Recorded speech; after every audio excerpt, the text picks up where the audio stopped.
ಸಖತ್ ಖುಷಿ ಆಗ್ತಿದೆ. ಅನ್ಎಕ್ಸ್ಪೆಕ್ಟೆಡ್, ಅನ್ಪ್ಲಾನ್ಡ್ ಅಂತೂ ಕೇದಾರ್ನಾಥ್ಗೆ ಬಂದೇ ಬಿಡ್ನಲ್ಲ ಗುರು. ಸಖತ್ ಖುಷಿ ಆಗ್ತಿದೆ ನೋಡಿ. ಇದೆಲ್ಲ ಟೈಮಿಂಗ್ಸ್, ಒಬ್ಬರಾದ್ಮೇಲೆ ಒಬ್ರು ಅವ್ರವ್ರದೇ ಆದಂಥ ಟೈಮಿಂಗ್ಸ್ ಇರುತ್ತೆ. ಆ ಟೈಮಿಂಗ್ಸ್ ಪ್ರಕಾರ ಹೋಗ್ಬೇಕು. ಅದಕ್ಕೆ ಇಲ್ಲೆಲ್ಲ ನಿಲ್ಲಿಸಿದ್ದಾರೆ. ಇಲ್ಲಿಂದ 5 ಕಿಲೋಮೀಟರ್ ನಾವು ಟ್ಯಾಕ್ಸಿ ತೊಗೊಂಡೋಗ್ಬೇಕು. ಇಲ್ಲಿ ಯಾವುದೇ ಪ್ರೈವೇಟ್ ಗಾಡಿ ಬರೋದಿಲ್ಲ. ಕಂಪಲ್ಸರಿ ಸೋನ್ ಪ್ರಯಾಗಲ್ಲೇ ಎಂಡ್ ಮಾಡಿ ಉತ್ತರಾಖಂಡ್ ಸರ್ಕಾರ ಅರೇಂಜ್ಮೆಂಟ್ ಮಾಡಿರೋಂತಹ ಟ್ಯಾಕ್ಸಿಲೇ ಹೋಗ್ಬೇಕು. ಹಂಗಾಗಿ ಹೋಗ್ತಾ ಇದೀವಿ. सबसे वो बैग ऊपर लगा था ना, ये आदमी एक आदमी मैं एक ही है वो, ये बैग ऊपर डाल दो ना, अंदर बहुत नहीं गिरता है ना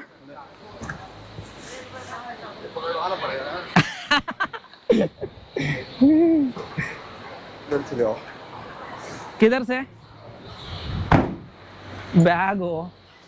ಅಯ್ಯಪ್ಪ, ನನಗೆ ತೂಕ ಆಗೈತಿ, ಅವ್ರಿಗೆ ತೂಕ ಆಗದೆ ಇರುತ್ತಾ. ಬ್ಯಾಗ್ ಮೇಲ್ಗಡೆ ಹಾಕ್ಸ್ತಿದ್ದೀನಿ, ಇಲ್ಲಾಂದ್ರೆ ಜೈ ಕೇದಾರ್. ಈಗ ಸೋನ್ ಪ್ರಯಾಗಿಂದ ಗೌರಿಕುಂಡದ ಕಡೆಗೆ ಯಾತ್ರೆ ಆರಂಭ ಆಗಿದೆ. ನಮ್ಮ ಗಾಡಿ ಕಿತ್ನಾ ಟೈಮ್ ಲಗ್ತಾ है भैया? मतलब कितना किलोमीटर है?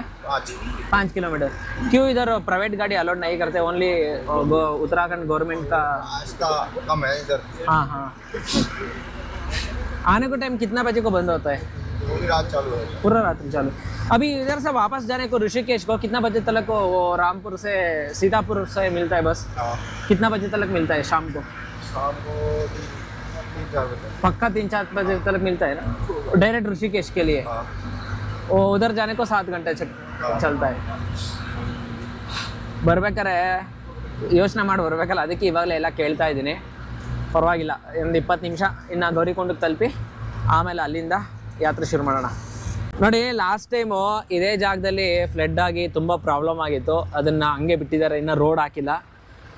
ಲಾಸ್ಟ್ ಇಯರ್ ಆಗಿದ್ದು, ಈ ಇಯರ್ ತುಂಬ ಜನ ಭಯ ಬಿದ್ದಿದ್ದಾರೆ ಬರಲಿಕ್ಕೆ. ಆದರೆ ಈ ವರ್ಷ ಏನೂ ಸಮಸ್ಯೆ ಇಲ್ಲ. ನಾನು ನಿನ್ನೆಯಿಂದ ಯಾತ್ರೆ ಮಾಡ್ತಿದ್ದೀನಿ. ಬರ್ಬೇಕಾದ್ರೆ ಅನೇಕ ರಸ್ತೆಗಳನ್ನು ನೋಡ್ತಿದ್ದೀನಿ, ಎಲ್ಲವೂ ಚೆನ್ನಾಗಿದೆ, ಆರಾಮಾಗಿ ಬರ್ಬೋದು.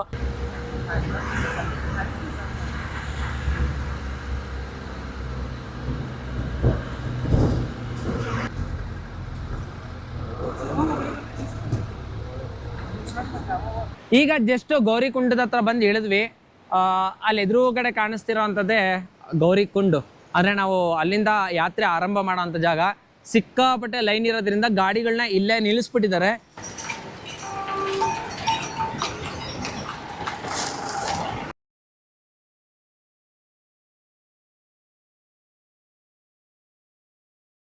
Welcome to ಗೌರಿಕುಂಡ್.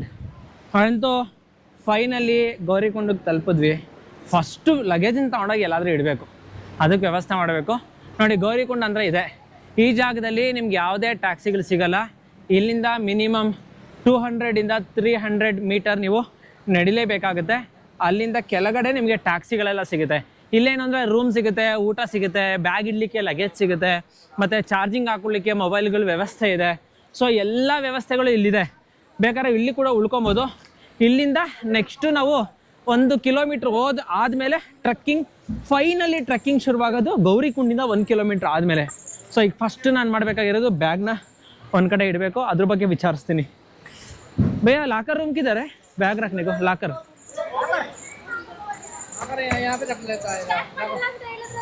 ಹಾಂ, ಇಲ್ಲ ಮಾಡ್ತೀನಿ. ಯಾರು ಹೇಳಿದ್ ಮಾಡ್ತೀನಿ ಅಂದೆ ನಾನು? ಇಲ್ಲಿದ್ದೇನು ಮಾಡಲಿ? ಎಲ್ಲಿಟ್ರಿ ಬ್ಯಾಗ್ನ ನೀವು? कितना है? कैमरा सबको यूज होता है, बोलो ना. 100 रुपए का. कितना दिन का? अनलिमिटेड है. पक्का सेफ रहता है? सेफ रहता है. पूछ रहा हूँ, नहीं पूछ रहा हूँ. समथिंग 500 बैग्स रखे हुए हैं. मैं कम से कम 2 दिन 3 दिन आता है. 5 दिन में कोई इशू नहीं है. 23 तारीख को कपाट बंद है, 22 तारीख को आना. नहीं उतना दिन कोई इशू नहीं है. हाँ ओके चलेगा. इधर रखता. ಬ್ಯಾಗ್ ಅಂತೂ ಅರೇಂಜ್ ಮಾಡಿದ್ದಾಯಿತು. ಈ ಅಂಗಡಿಯಲ್ಲಿ ಬ್ಯಾಗನ್ನು ಇಟ್ಟಿದ್ದೀನಿ. ಬ್ಯಾಗ್ ಇಟ್ಟು ಇವಾಗ ಹೊರಡ್ತಾ ಇದ್ದೀನಿ. ಒಂದು ಬ್ಯಾಗ್ಗೆ 100 ರೂಪಾಯಿ ಅಂತ ಹೇಳಿದ್ದಾರೆ. ನೋಡಿ, ಎಷ್ಟೊಂದು ಬ್ಯಾಗುಗಳನ್ನ ಇಟ್ಕೊಂಡಿದ್ದಾರೆ. ಸೊ ಈ ಬ್ಯಾಗು 596 ಇರೋದು ನನ್ನ ಬ್ಯಾಗು. ಸೊ ಈಗ ಫಸ್ಟ್ ನಾವು ಗೌರಿಕುಂಡಕ್ಕೆ ಹೋಗ್ತಿದ್ದೀವಿ. ಗೌರಿಕುಂಡು ಮತ್ತು ಗರಮ್ಕುಂಡು ಎರಡು ಒಂದೇನಾ ಬೇರೆ ಬೇರೆನಾ ಕನ್ಫ್ಯೂಸು. ಲಾಸ್ಟ್ ಟೈಮ್ ನೋಡಿದಾಗ ಎರಡು ಒಂದೇ ಕಡೆ ಇತ್ತು. ನೋಡಿ, ಇಲ್ಲಿರೋದು ಮಂದಾಕಿನಿ ನದಿ, ಜೋರಾಗಿ ಹರಿತಿರೋಂತಹ ಮಂದಾಕಿನಿ ನದಿ. ಎಷ್ಟು ಥಂಡಿ ಇದೆ ಅಂತಂದರೆ ಸಿಕ್ಕಾಪಟ್ಟೆ ಥಂಡಿ ಇದೆ. ಮತ್ತು ವೆರಿ ವೆರಿ ಪ್ಯೂರಲ್ಲಿ ಪ್ಯೂರೆಸ್ಟ್ ವಾಟರ್ ಯಾವುದು ಅಂದರೆ ಈ ವಾಟರ್. ಯಾಕೆಂದರೆ ನೇರವಾಗಿ ಡೈರೆಕ್ಟಾಗಿ ಬೆಟ್ಟದಿಂದನೇ ನೀರು ಹರಿತಾ ಇದೆ, ಅದಕ್ಕಾಗಿ. ನೋಡಿ ಗೌರಿಕೊಂಡಿದೆ, ಇಲ್ಲೇ ಬಂದ್ವಿ. ಯಸ್, ಗರಂ ಕುಂಡ ಅಂತ ಕರೀತಾರೆ, ಅಂದರೆ ಬಿಸಿ ನೀರು ಬುಗ್ಗೆಗಳು. ಇಲ್ಲಿ ಮಂದಾಕಿನಿ, ನನ್ನ ಹಿಂದೆ ಇರೋವಂಥದ್ದು ಮಂದಾಕಿನಿ, ಅತ್ಯಂತ ಥಂಡಿ ಅಂದರೆ ಥಂಡಿ. ಅದೇ ಪಕ್ಕದಲ್ಲಿ ಇಲ್ಲಿ ಬರ್ತಿದೆ ಬಿಸಿ ಬಿಸಿ ನೀರಿನ ಬುಗ್ಗೆಗಳು. ನೋಡಿ ಎಲ್ಲ ಸ್ನಾನ ಮಾಡ್ತಾ ಇದ್ದಾರೆ ಇಲ್ಲಿ.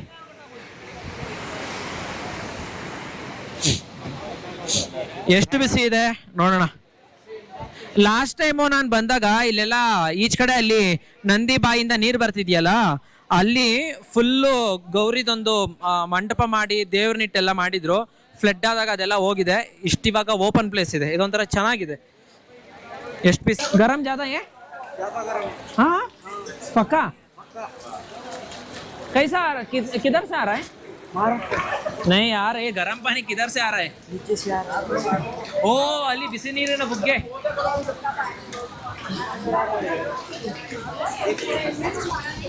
ಕಾಲು ಇಟ್ಟು ನೋಡ್ತೀನಿ. ಅಮ್ಮ ತಾಯಿ, ಹಾ ಬಿಸಿ ಇದೆ, ಬಟ್ ನಿಂತ್ಕೊಳಕ್ಕಾಗಲ್ಲ. ನೋಡಿ ಇಲ್ಲಿ ಬಿಸಿ ಸಖತ್ ಬಿಸಿ ಇದೆ.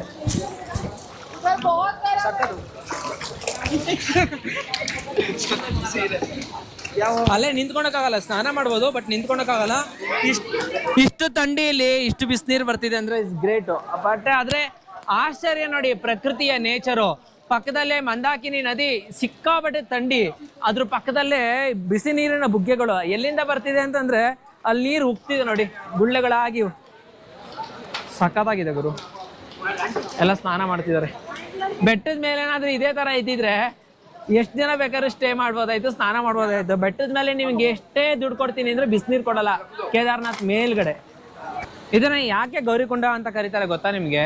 ಇಲ್ಲಿ ಗೌರಿ ಮಾತೆ ಸ್ನಾನ ಮಾಡಿದಂತಹ ಜಾಗ ಅಷ್ಟೇ ಅಲ್ಲದೆ ಗಣಪತಿಯನ್ನ ತನ್ನ ಬೆವರಿಂದ ಸೃಷ್ಟಿಸಿದಂತಹ ಜಾಗ ಯಾವುದು ಅಂದ್ರೆ ಈ ಜಾಗ. ಅದಕ್ಕೆ ಇದನ್ನ ಗೌರಿಕೊಂಡ್ ಅಂತ ಕರೀತಾರೆ.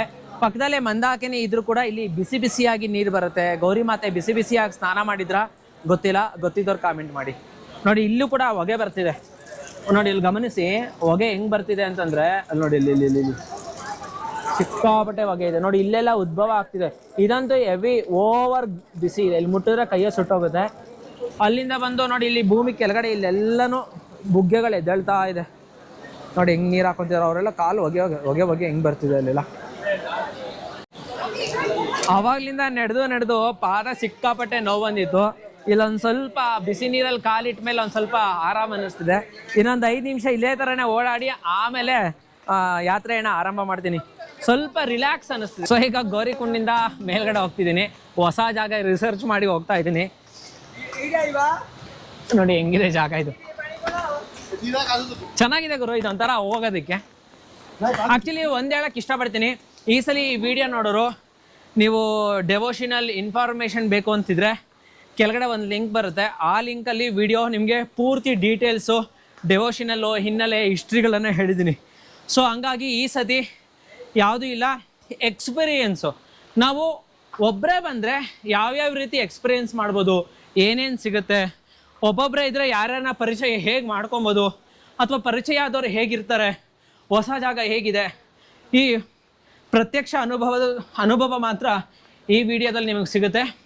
ಕತೆ ಹಿಸ್ಟ್ರಿ ಎಲ್ಲ ಬೇಕು ಅಂದರೆ ಈ ವಿಡಿಯೋ ನೀವು ನೋಡಿ.